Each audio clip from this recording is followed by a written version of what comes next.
کریم اما بعد واعوذ باللہ من الشیطان الرجیم بسم اللہ الرحمن الرحیم رب اشرح لی صدری ویسر لی امری واحلل عقدۃ من لسانی یفقہوا قولی رب زدنی علما وعملا یا مقلب القلوب ثبت قلبی علی دینک۔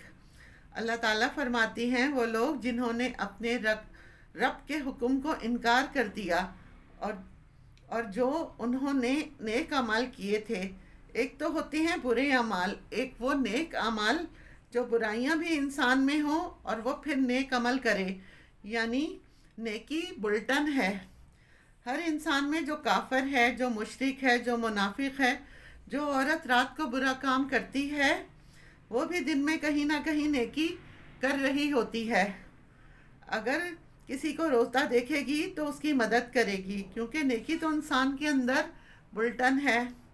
لیکن امتحان اس چیز کا ہے جہاں پر آپ کے نفس پر پڑے گی، پھر وہ کام آپ کرتے ہیں کہ نہیں، یہ اللہ کا حکم ہے۔ تو اللہ سبحانہ و تعالیٰ فرماتی ہیں ان کے نیک اعمال راکھ کی طرح ہو جائیں گے، یعنی تیز آندھی والے دن ایسی ہوا چلے گی کہ تیز آندھی ان کے اعمال راکھ کی طرح اڑا کر لے جائے گی۔ اللہ تعالیٰ نے اتنی پیاری مثال دی ہے۔ مٹی نہیں کہا کیونکہ مٹی میں وزن ہوتا ہے، ریت بھی نہیں کہا کیونکہ ریت بھی وزنی ہوتی ہے، راکھ کہا کیونکہ راکھ کا کوئی وزن نہیں ہوتا۔ اللہ تعالیٰ نے اتنا حقیر بتایا کہ ان کے نیک اعمال راکھ کی طرح اڑ جائیں گے اور پتہ بھی نہ چلے گا کہ وہ کدھر ہیں۔ کیوں؟ کیونکہ انہوں نے اللہ کا حکم نہیں مانا، انہوں نے اللہ کے حکم کو اتنا چھوٹا کر دیا اور اپنی خواہش نفس کو خدا بنا لیا۔ تو بھلا اللہ تعالیٰ اسے آخرت میں کیا اجر دیں گے؟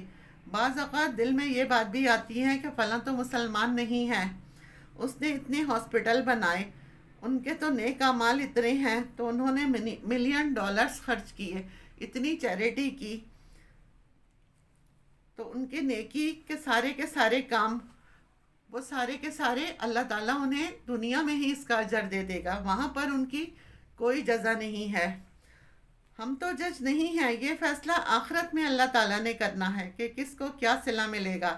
لیکن اللہ تعالیٰ نے اپنی کتاب میں بتا دیا کہ وہ یہ اعمال جو لے کر آئیں گے وہ سارے کے سارے راکھ کی طرح اڑ جائیں گے۔ پھر اللہ تعالیٰ فرماتے ہیں کہ نہیں وہ قدرت رکھیں گے اس میں سے جو انہوں نے کمائی کی، کچھ بھی اتنی ان میں قدرت ہی نہ ہوگی، اتنی ان میں ہمت ہی نہ ہوگی کہ وہ کہیں گے اپنے اعمال کو بچا کر رکھ سکیں، یا پھر وہ اللہ سے یہ کہیں کہ یا اللہ ان نیک اعمال کا تو اجر عطا کر دے۔ نہیں ہوگا، لا یقدرون۔ اللہ تعالیٰ فرماتے ہیں کوئی قدرت نہیں رکھتا کہ وہ اپنے نیک اعمال کو بچائے، تو یہ بہت دور کی گمراہی ہو جائے گی۔ اللہ اکبر۔ وآخر دعوانا ان الحمد للہ رب العالمین۔